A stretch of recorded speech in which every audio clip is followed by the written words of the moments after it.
Hello dear juniors, welcome to kids chronicle. ഭൂമി തന്റെ സൗന്ദര്യം കാടുകൾക്കുള്ളിലും കടലുകൾക്കടിയിലുമാണ് ഒളിപ്പിച്ചു വെച്ചിരിക്കുന്നതെന്ന് പണ്ടെപ്പോഴോ കേട്ടിട്ടുണ്ട്. അതുപോലെ കടലിനടിയിലെ ഒരു സൗന്ദര്യമാണ് ഇന്നത്തെ വിഷയം, കോറൽ റീഫ് അഥവാ പവിഴപ്പുറ്റുകൾ. എന്താണ് coral reef? Millions of polyps ഉണ്ടാക്കുന്ന കാർബണേറ്റ് ഡെപ്പോസിറ്റ് സ്ട്രക്ചറാണ് കോറൽ റീഫ്സ് എന്ന് പറയുന്നത്. ഈ കോറൽ റീഫ്സിൽ ധാരാളം പോളിപ്സുകൾ ഉണ്ട്. എന്താണ് പോളിപ്പ്?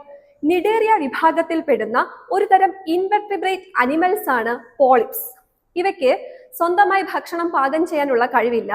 അതിനാൽ സൂസാന്തല്ലെ എന്ന ആൽഗയുമായി ഒരു സിന്തയോട്ടിക് റിലേഷൻഷിപ്പിലാണ് ഇവ നിലകൊള്ളുന്നത്.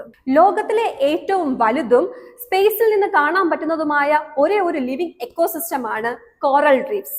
ഓസ്ട്രേലിയയിലെ ഗ്രേറ്റ് ബാരിയർ റീഫാണ് ലോകത്തിലെ ഏറ്റവും വലിയ കോറൽ റീഫ്.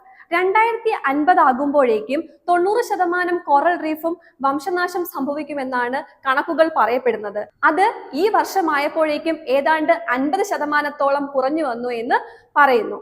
ശക്തമായ തിരമാലകളെ അതിജീവിക്കാനുള്ള കഴിവുള്ളതിനാൽ ഒരു പരിധിവരെ സുനാമിയെ തടയാനുള്ള കഴിവുകൾ ഇവയ്ക്കുണ്ട്. പ്രകൃതിയിലെ ഇത്തരം നിധികളെ സംരക്ഷിക്കാൻ നമുക്കും അണിചേരാം. മറ്റൊരു വിഷയവുമായി നാളെ വീണ്ടും കാണുന്നതുവരേക്കും ബൈ.